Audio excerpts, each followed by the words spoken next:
জানেন, কিছু কিছু অনুভূতি প্রকাশ করে বোঝানো যায় না। ঠিক যেমন আপনার প্রতি আমার হৃদয়ের এই যে মায়া তৈরি হচ্ছে, এই যে আপনার প্রতি দিন দিন আমার টান বেড়ে চলছে।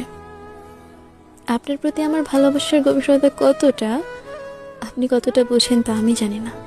তবে তবে এই অনুভূতিগুলো বর্ণনা করার ভাষা আমার জানা নেই। এই যে একটু কথা না বললেই আমার মন ভারী হয়ে ওঠে। আমি আপনাকে মিস করি, আপনার কণ্ঠ শোনার অপেক্ষায় থাকি। এই যে অনুভূতিগুলো আমাকে জানায় যে আমি আপনাকে ঠিক কতটা ভালোবাসি।